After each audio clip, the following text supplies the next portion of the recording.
আরেকদিকে সন্ন্যাসীদের বিধান হালাল, একদিকে আল্লাহর বিধান হালাল, আরেকদিকে ধর্মীয় উপাসনালয় যারা থাকে ধর্মযাজক এদের বিধান হালাল। এবার একদিকে আল্লাহর বিধান, আরেকদিকে ধর্মযাজকদের বিধান, একদিকে আল্লাহর বিধান, আরেকদিকে সন্ন্যাসীদের বিধান। এবার দেখা যাচ্ছে ইহুদিরা আল্লাহর বিধান মানে নাই, আল্লাহর বিধান না মেনে ধর্মযাজকদের বিধান মেনেছে, আল্লাহর বিধান না মেনে সন্ন্যাসীদের বিধান মেনেছে। তো আল্লাহ বলে যেখানে আল্লাহর বিধান আছে সেখানে আল্লাহর বিধান বাদ দিয়ে তুমি ধর্মযাজকদের বিধান মেনেছো, আল্লাহর বিধান বাদ দিয়ে তুমি সন্ন্যাসীদের বিধান মেনেছো, মানে কি তুমি আল্লাহকে বাদ দিয়ে এদেরকে রব বানিয়েছো। এইটা বুঝাইতে গিয়ে আল্লাহ বলেছেন ইত্তাখাযু আহবারহুম ওয়া রুহবানাহুম আরবাবাম মিন দুনিল্লাহ। এবার বুঝেন ইহুদিরা আল্লাহর আইনের বিপরীত সন্ন্যাসীদের আইন মানার কারণে আল্লাহ বলেন এদেরকে রব বানাইছেন।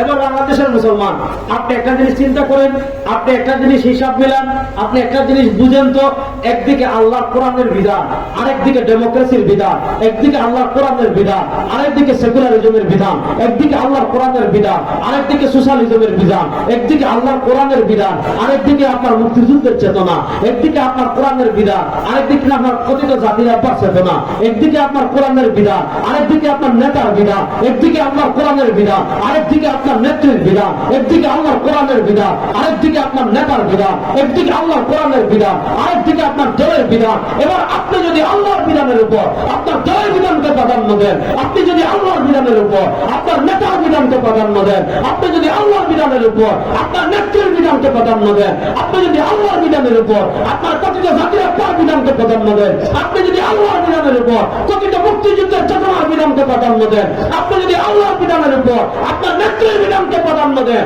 আপনার ভিতরে আর ইহুদিদের মধ্যে কোনো পার্থক্য না। আপনার মধ্যে আর ইহুদিদের মধ্যে কোনো পার্থক্য। দেখেন ইহুদি আর আমাদের পার্থক্যের জায়গাটা কোথায় একটা আমি বুঝাইলাম। দেখেন ইহুদি আর আমাদের পার্থক্যের আরেকটা জায়গা আমি বলি, তাদের যুবকদের কাছে ব্যাপারটা ক্লিয়ার হবে। দেখেন আল্লাহ তাআলা আমাদের জন্য সম্মানিত যে বার করেছেন মুহাম্মদ সাল্লাল্লাহু আলাইহি ওয়াসাল্লামের উম্মতের জন্য, সরওয়ার দু আলম সাল্লাল্লাহু আলাইহি ওয়াসাল্লামের উম্মতের জন্য আল্লাহ তাআলা 7 দিনের ভিতর শ্রেষ্ঠ দিন করেছেন শুক্রবারকে। বলেন কি বারকে? সহিহ বুখারীর হাদিসে আসছে নবী করিম সাল্লাল্লাহু আলাইহি ওয়াসাল্লাম বলেন ইন্না মিন আফদালি আইয়ামিকুম ইয়াউমাল জুমআহ। আল্লাহ তাআলা 7 দিনের ভিতর তোমাদের জন্য সর্বশ্রেষ্ঠ করেছেন জুমাবারকে। কেন? ফিহি খুলিকা আদম ওয়া ফিহি কুবিবা ওয়া ফিহি নুফিকা ওয়া ফিহি সাআকা। অনেকগুলো কারণ আছে। শুক্রবারে এটা হবে, এটা হবে, এটা হয়েছে, এটা হয়েছে, এটা হয়েছে। 5টা কারণে শুক্রবারে আল্লাহ তাআলা আমাদের জন্য স্পেশাল করেছেন। আল্লাহ তাআলা শুধু শুক্রবারকে আমাদের জন্য স্পেশাল করেই ছেড়ে দেননি।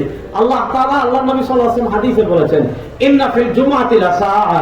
শুক্রবারকে আল্লাহ তাআলা সম্মানিত করেই আমাদের জন্য ছেড়ে দেননি, বরং শুক্রবারে আল্লাহ তাআলা এই উম্মতে মুহাম্মদের জন্য এমন একটা সময় রেখেছেন, শুক্রবারে আল্লাহ এই উম্মতের জন্য এমন একটা মুহূর্ত রেখেছেন, এই সময় লা ইউয়াফিকুহা আবদুন ইল্লা ইয়াসআলুল্লাহ ইল্লা আতাহু ইয়া। শুক্রবারে আল্লাহ এমন একটা মুহূর্ত রেখেছেন, শুক্রবারে আল্লাহ আমাদের জন্য এমন একটা সময় রেখেছেন, বান্দা ওই সময় আল্লাহর কাছে যা চাইবে আল্লাহ তাকে তা দান করবে।